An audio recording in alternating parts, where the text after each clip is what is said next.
Hello and welcome to Loughborough University's Institute of Advanced Studies. I'm Professor Ksenia Chmutina and I'm the director of the IS. And it's my absolute pleasure to welcome Dr. Achituv Cohen to Loughborough University. Also welcome to those of you in the room, to the International House, and those of you who are joining us online. The IIS is the hub of Loughborough University where we have the most, in my opinion, interesting conversations and discussions. And this is where we debate and discuss the things that are really, really important to our society, to our life. And today's topic about the sustainable urban mobility is indeed a great example of that. Just a couple of house rules. As always, we are running this seminar in a hybrid mode. So for those of you online, please post the questions in the Q&A bit at the bottom. We're monitoring the questions, and there will be time for you to ask the questions. For those of you in the room, you will have an opportunity to ask the questions and also enjoy the lunch and chat to Achituv after all. The presentation is recorded and will be released as a video on YouTube and also as a podcast just later. Today, tomorrow, in the next few days. Tomorrow. But we're not publishing the Q&A, so that's kind of a safe space to discuss anything that we would like to discuss. Without any further ado, I would like to pass to Dr. Achituv to introduce Dr. Cohen. Thank you very much, Ksenia, and huge thanks for the Institute of Advanced Studies for letting us this opportunity. So yeah, I'm happy to introduce Achituv, Dr. Achituv Cohen. He will talk to you about walkability and he will explain what does it mean, walkability. I just want to give maybe a brief historical perspective how we come to this subject.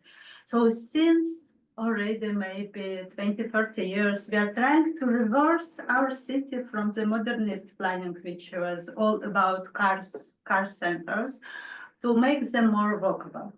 And I want to cite here a report which was published a month ago, a report from the Royal Town Planning Institute, the big British organization focused on planning. And they published this report shows that most of the new towns development in last 20 years are basically not walkable. Despite this notion that we all know already for quite a long time, how walkability benefits us. But one of the main points here was that, especially in the last 10 years, it was kind of stagnation in this walkability process. So basically, we do know what it is very important, but we still don't have enough tools. We don't know how to measure it. We don't know how to implement it. And Achituv's talk will be about this important point, how we can make it, make some practical tools to measure it. Yeah.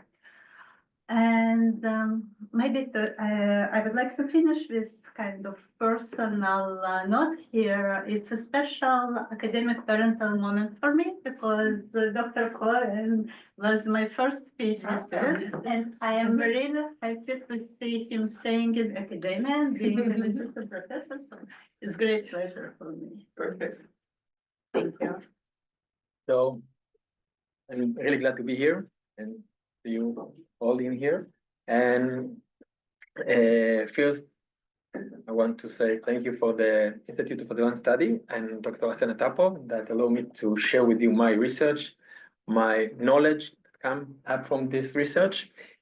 Just a bit of background. Most of my studies I did in Technion University in Israel, and then I did 2 years as a postdoc in Santa Barbara, California, in Geographic department, and today I'm the Ariel University in Israel. And I tried to talk about my main goal today based on knowledge and experience that I have from my last research. And let's start.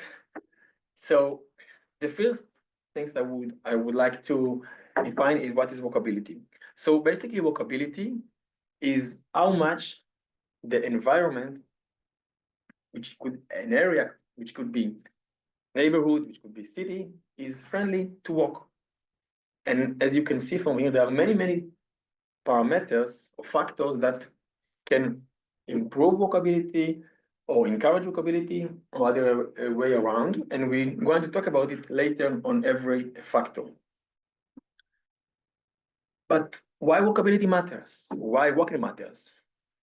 So the research have already shown that there are many reasons why it matters. From it's improve our health, it's improve the social and emotional benefits. And simple, you just need to go out and walk. There is no any other things you need to learn in order to walk. Also, it's can improve the air condition, the air pollution, and the traffic jam, and also improve our mental health or our mood. For example, I can tell you every time I feel stuck in my research, in my room, can't find the solution. So I'm just going out for 5-10 minutes, just it. And then, or I will find a way to solve the problem, or I will find another way to solve the problem. I mean, not to solve, another approach to that I didn't think before, just by walking. So let's try to, before going or deep into the subject itself, let's understand how often and how long do people walk today. And maybe let's do a short test with you. And I would like to know about, if you want to share with me, how many times a week, how many times per week you walk less than 1 mile, or taking trip that less than 1 mile, which is like half an hour, less than half an hour. And so let's try this by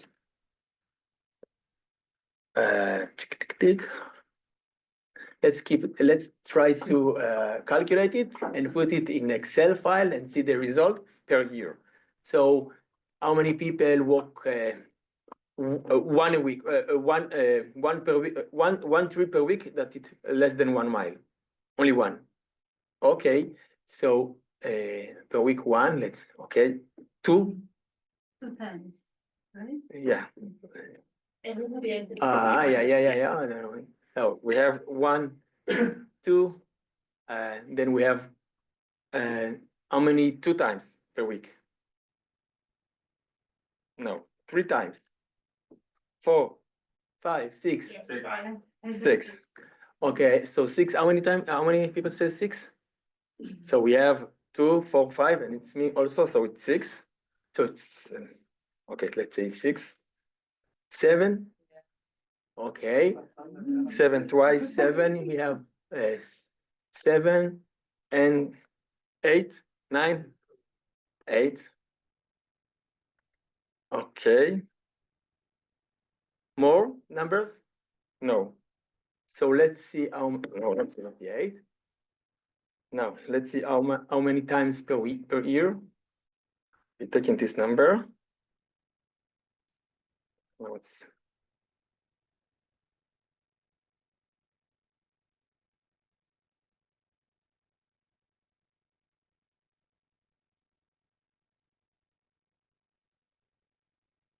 Okay. See if they make sense. Yes. So in average, this group walking about, let's say, 367 trips per year, which is with trips that are less than 1 mile or less than half an hour. I have another. You mean more than half an hour? So there is another. Actually, there is another option here to do the same test on more than half an hour. But everyone walks less than half. Every time you go out the door, you're walking on a trip, right? Mm-hmm. Like for me to come from here from the school, that's less than 1 mile. And if you talk about that, then I must do 30 of those a week. Okay. You see what I mean? It's like, what do you mean by less than 1 mile? Is 200 meters a mile? Like less than 1 mile? Yes. But people do that all the time. So I was a bit confused. Yeah, okay. Yeah, of course. So I can understand your point. Let's leave it for now. I would like to compare this number we saw here to the number that to result from the Oh, yeah, these ones. well, this picture, This one. this one. No. Okay, so let's try to compare. So it was like 366 trips per year, and here we see the numbers based on the National Travel Survey in UK, which calculates the number of trips that less than a mile, which is in the top graph, and more than a mile, which is in the bottom of the graph. And anyway, our number is much more than 184. And what we can learn from this graph. So basically, we can see there is no clear trend that people walk more or walk less. The only clear phenomena we can see from this graph is the coronavirus. Let's see if I can. So, no, okay. Oh, you yeah. wanted to use the mouse too. Okay, let's see. No, never mind. So yeah, I can use this one. Okay, so here this is the COVID. This is the beginning of the COVID. So we can see more trips that are more than 1 mile, and less trips that are less than 1 mile. This phenomena we can see as well in here, which count the number of miles per year of trips that are more than 1 mile and less than 1 mile. So we see a jump in the results because of the COVID, and then we start going back to our normal behavior. So that's about how long and how often people walk. And another question, and I'm not going to ask you this question, what are the purpose of walking trips? So again, the same survey showed the result between 2019 to 2023. And what we can see here, first, most of the people walking, the purpose of walking is for pleasure, for sport. We also have some jump in the 2020 at the beginning of the COVID, and going back to our normal behavior. Another big population that use walking is, I guess, education student. On the other hand, at the end of this bar, we can see actually the business, working for business, or daily commute to work.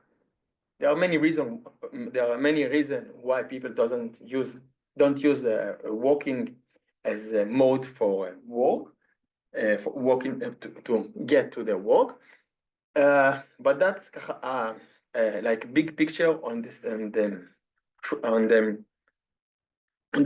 patterns about walking here in the UK.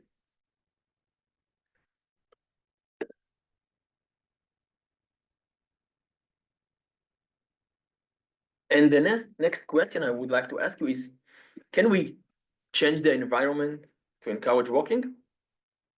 And in this photo, in this image, you can see this is for my hometown, which I used to run here every time I go to my walk.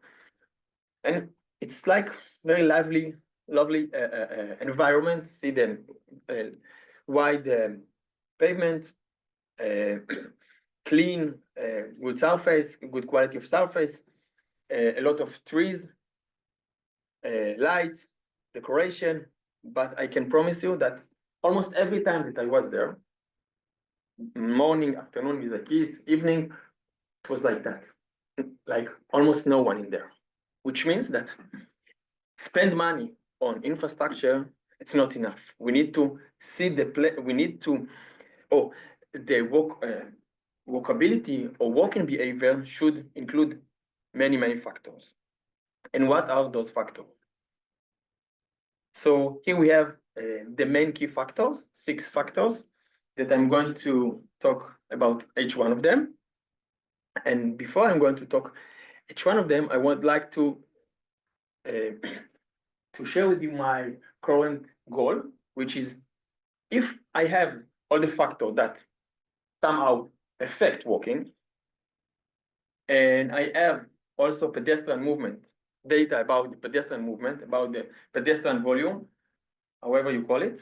So my goal is to take those rectangles and try to understand how those factors or combination of those factors affect pedestrian movement. And remember, this is 6 factors, and each factor is actually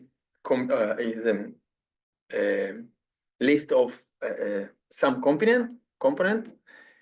I just want to know that one component, it doesn't have to be just related to urban design. It can be also related to safety and security. For example, let's say the lighting is part of the urban design, but it can affect our safety and security. So even if I put some component or some sub-factor in one factor, it could be in others as well. So let's see what are those or these components. So about urban design and infrastructure, so we decided to focus on those five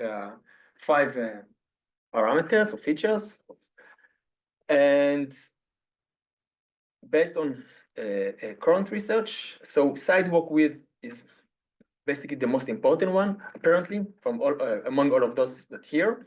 Lighting and building height, they are part of urban design, but on the other hand, they can affect our security, or they can impact our security or feeling of our safety when we walk.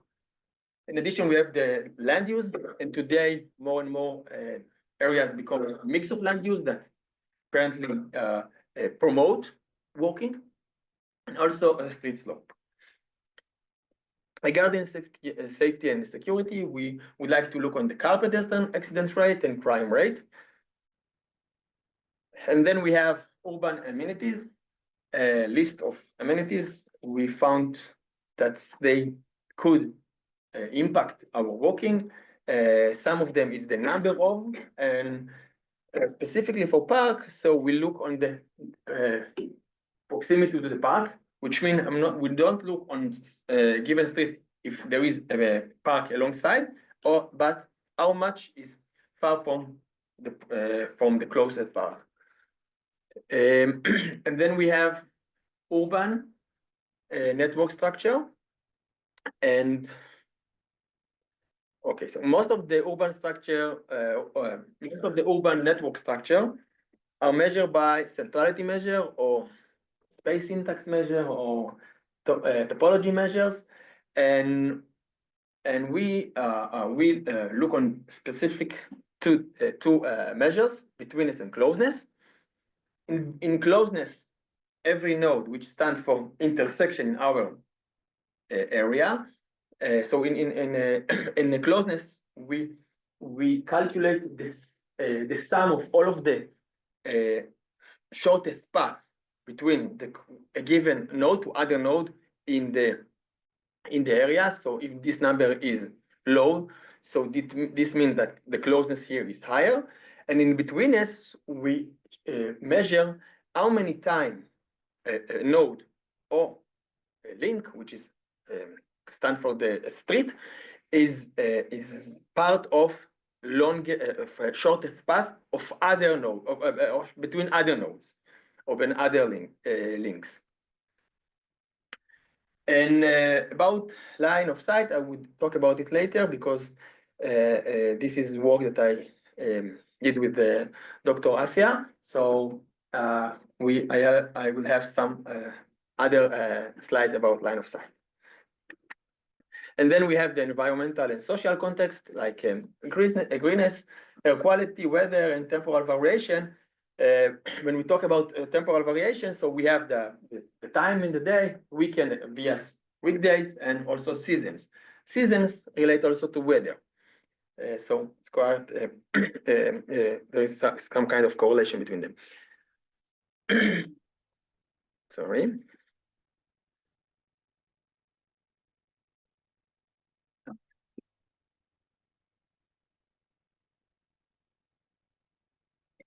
Let's see. Okay, great. And lastly, is demographic, like age, like socioeconomic level, residential density. All of those, all of those factors is also something we want to add to our model.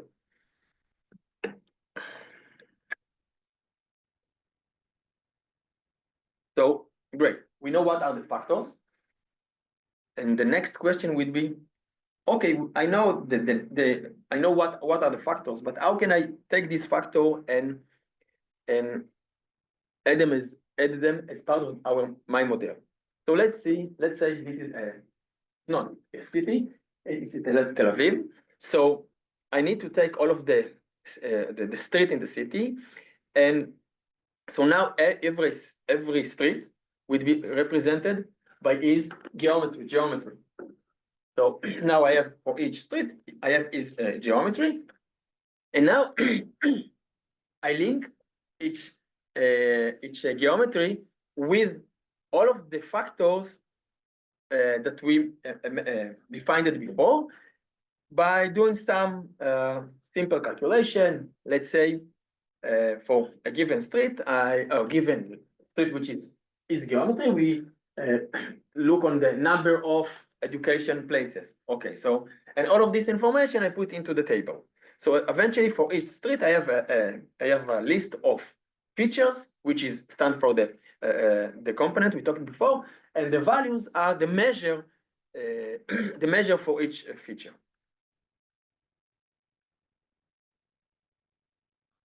Okay, so we now have all of them. We have like a picture of what we need, but I need some resource for all of this data. I need I need data about the urban environment factors, characteristics. I need a street network, a reliable street network that I can use. And finally, I need I promise that I need also pedestrian movement data. Without it, I can't really check if my model is reliable or not.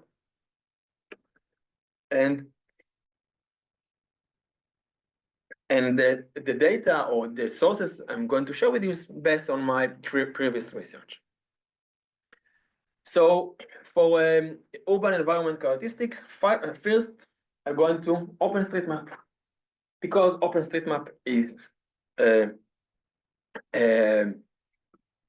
global project that all of the data in OpenStreetMap are shared by contributor. Contributor could be people, could be private companies, private or organization, everyone with this interest. Let's see an example. So here is Lavro in OpenStreetMap, and I think the main benefit of using OpenStreetMap that all of the data that you see here, I can actually download to my computer and then analysis or query or edit the data. So, for example, if I look on this high street, so can see many features, and for each feature I can see more tags, which consist of a key and value, and all of this data can be downloaded into my computer and used for further analysis. Another example is using municipality data, which is tend to be more accurate than the data in OpenStreetMap, but it's not always open to the public. Some municipality just allow you to see the data, like Google Maps, or some give you some limitation. So in Tel Aviv, for example, everyone can get to their system and download the data for free without any other restriction. Just okay, like it in English. I can select the layers.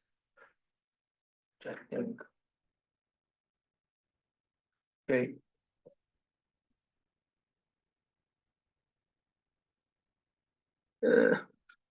Oh, okay. So it's here. So you can see the list of layers I can download.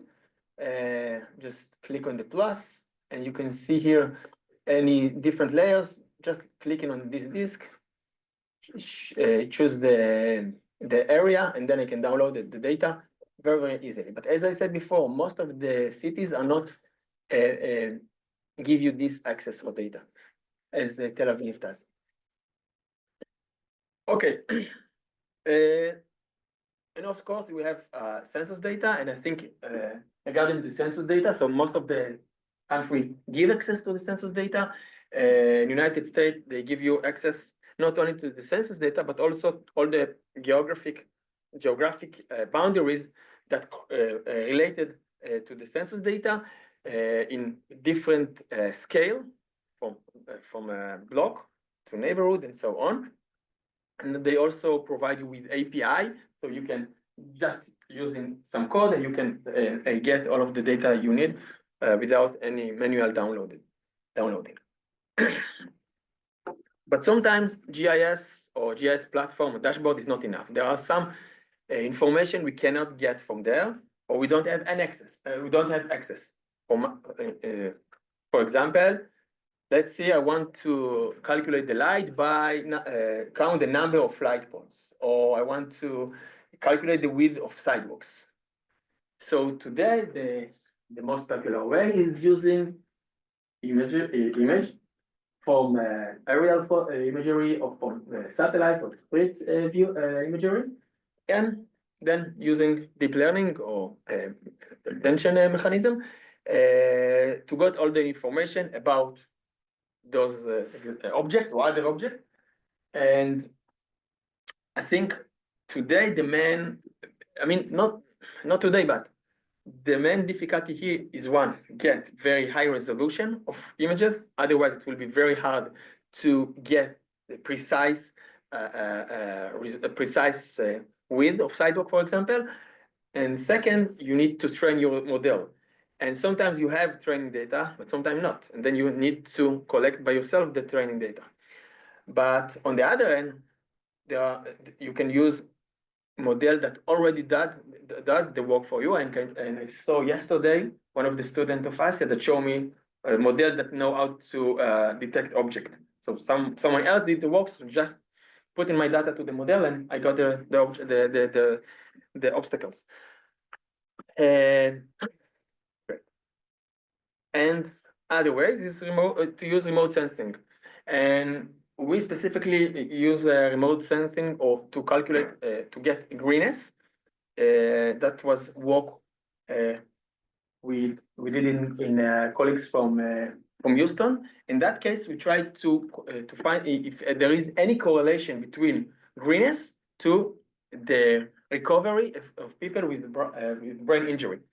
So we had an access to this image, which is based on remote sensing, and every pixel, which is 30 meters or 30 meters, the color of the pixel is the percentage of greenness in this pixel, which is a zone in the ground. So by using remote sensing, we can calculate other factors. In this example, greenness.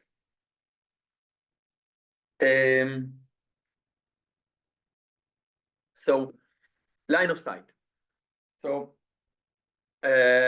this work, as I said before, was done with ASIA, and I think at the beginning it wasn't just for walking, but line of sight can also help us to navigate and feel more secure if there is more line of sight. So we understand that by measuring line of sight, it could impact the movement or pedestrian movement behavior. So what is exactly right of line of sight? So let's say we have road network and we have constraint. Mostly it's building, but it couldn't be just building. It could be trees, it could be fences, whatever you want, just add it to your model. And then you need locations. The locations in this case is the intersection between between streets, and other other locations such as point of interest, like restaurant, like other facility, and so on. And then then the line of sight is any line that do not that are not blocked by buildings. Based on this line of sight, we can build visibility graph. So now you just see the line of sight. I didn't add the points, the nodes, but we have here the graph of line of sight. And then we can create a visibility graph, visibility network, sorry, which is just adding more measures that you can apply on that graph. For example, centrality measures and so on. And so we built a QGIS plugin that can be used by anyone that uses QGIS, and just those who know or who don't know that, but QGIS is open source GIS platform, and by implementing those steps, we actually create a plugin that you know how to calculate a visibility line of sight based on lines, based on streets, some constraints, and point of interest. And now we try to see if it works or not. Let's try to do some demo and share screen. Great. So this is the QGIS platform or software, and here is the data from OpenStreetMap, and you can see here the area of Lavoro, the street, the city center, and the university. We have the street, facilities, and buildings, and here's the plugin we developed for this goal. You just need to choose what kind of nodes you are interested in, intersection or and POI, and then you need to choose the layers you are interested, like the street, the buildings, and the point of interest. In our case, it's facilities. We have some advanced options. Usually, I just restrict my vision to be maximum 1,000 meters. And then I'm just type OK. I'm not going to do that now because it could take like 4 or 5 minutes. So I will show you the result of Lavoro. Here's the line of sight and the nodes to build a graph. So if you want to see it, just so that's the result of line of sight or the graph based on facilities and locations and intersection in Lavoro.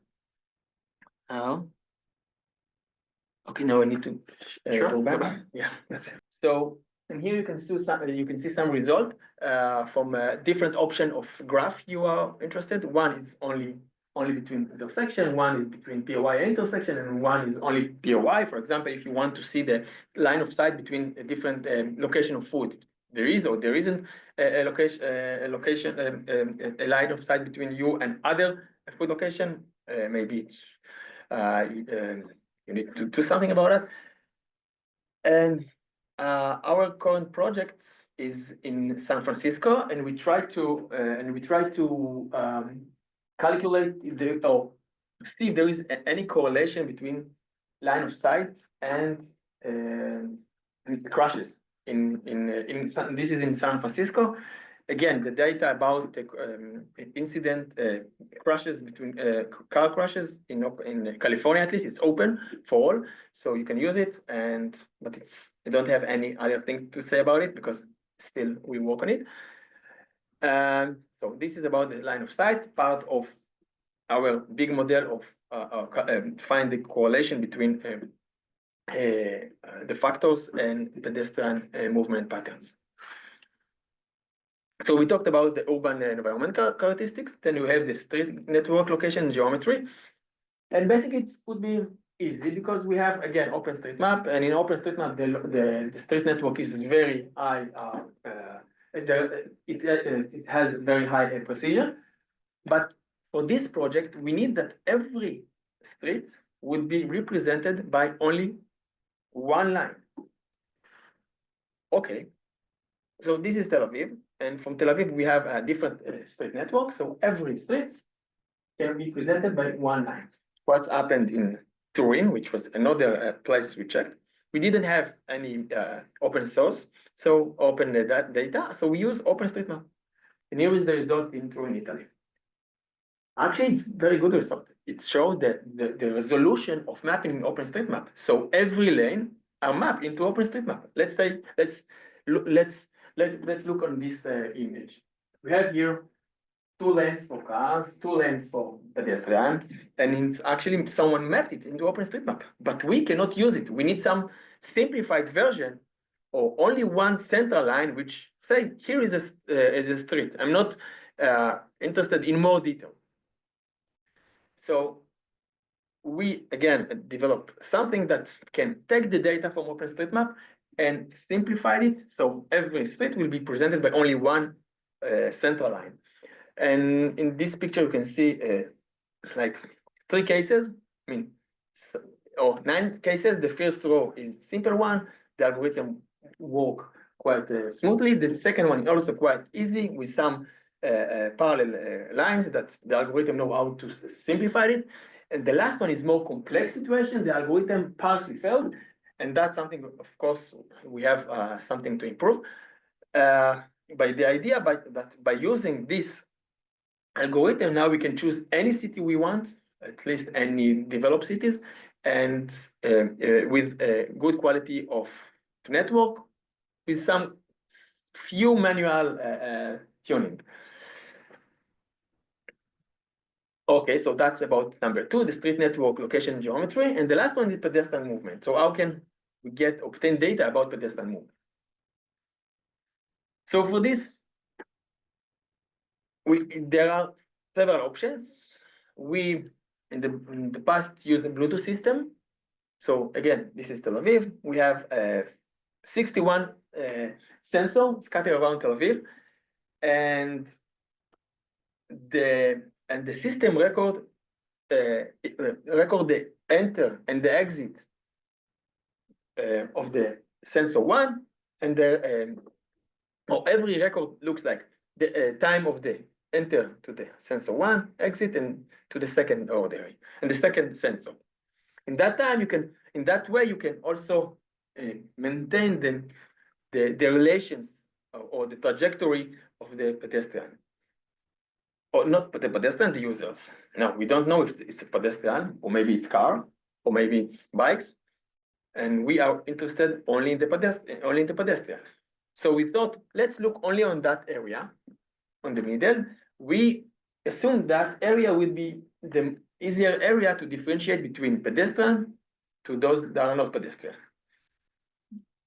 So by doing some calibration, we calculate the length between each sensor, and then we can calculate the speed, and by using speed and the speed or average speed, we can at the end of the process detect or can say for every record if it's pedestrian or not pedestrian.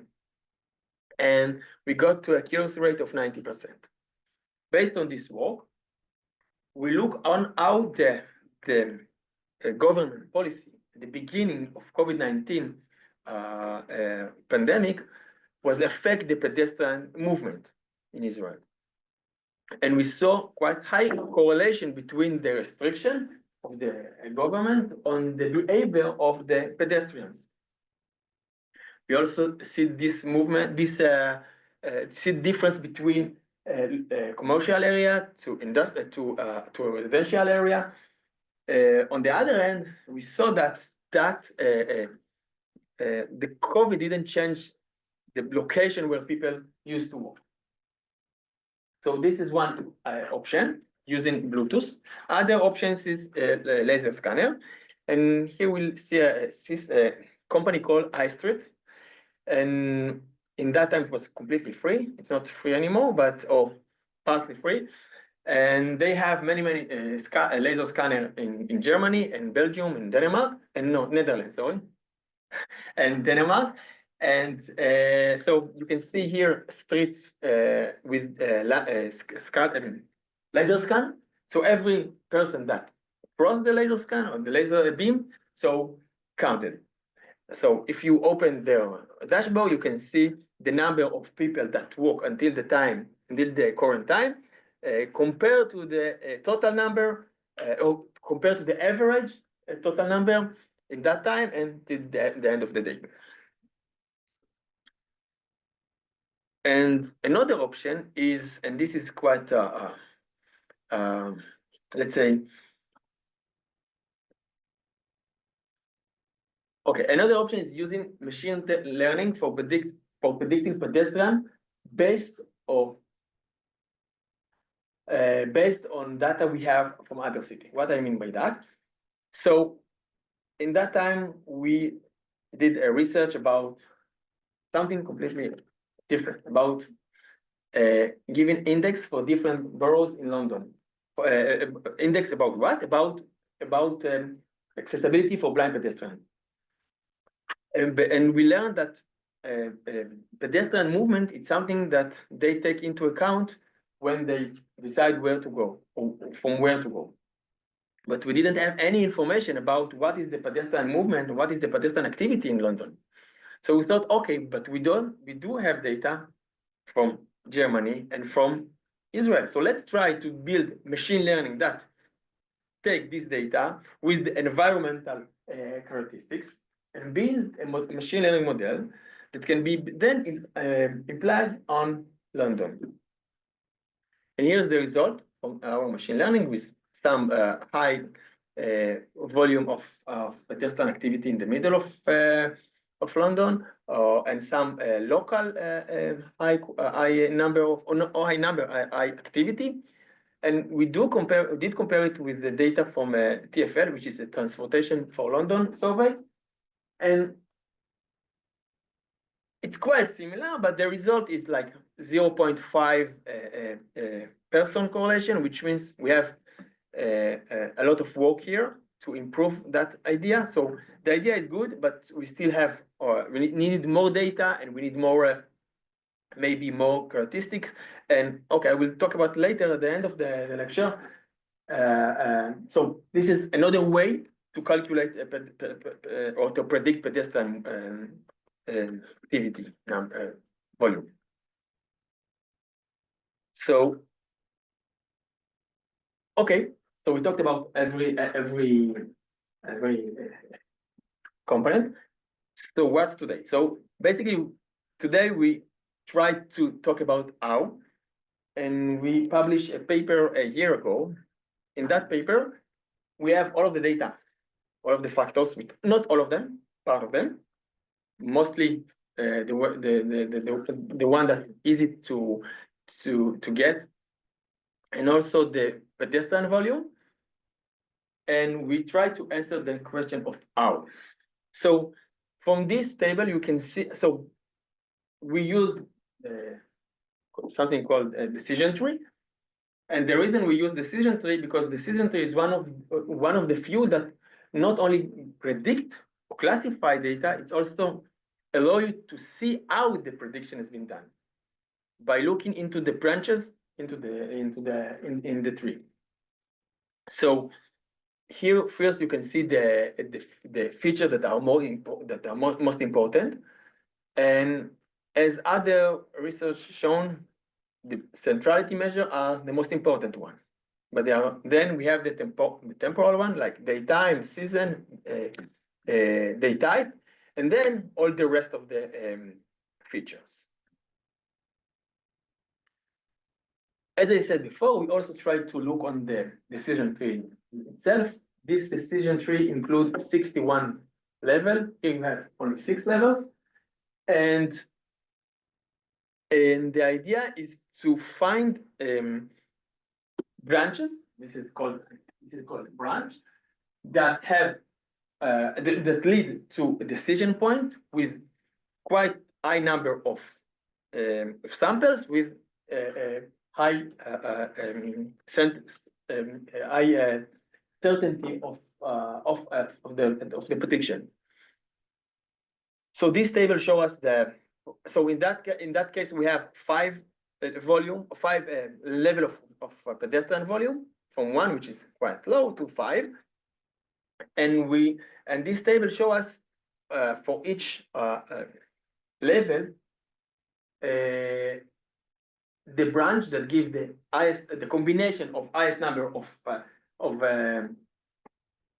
samples with a quite high number, certainty in the prediction. So we have it for each level with the feature in the left side. And we can see from here that there are features that appear in every level. So the prediction are, let's say the prediction for this type always require closeness, always require proximity to parks, and there is also a religious amenity and socioeconomic level and so on. There are some features that appear only for low walkability level and walk level, and some appear only in the higher one. And I can talk more about it, but let's continue to the end. So this is my last slide. And what next? So first, I show you some algorithm about line of sight, about the simplification of the data. So of course, we want to optimize this existing algorithm. The idea of predict pedestrian movement based on other cities, we want, again, to expand this idea by using more cities and more data and see if we can create a reliable model. As I didn't, in the current work, we didn't add the physical feature, which is harder to calculate, and it requires, as I said before, like deep learning and high resolution images. So that's something we really want to add. And in addition, instead of talking about specific street, we want to build some kind of profile of streets that they have the same characteristics and quite the same pedestrian level activity, and see what we get. And in that way, we can suggest where more improvement should be done and where not. And finally, we want to compare between cities. So maybe some cities, different characteristic impact pedestrian activity toward compared to different city. Yeah, that's it. Oh, no, this one.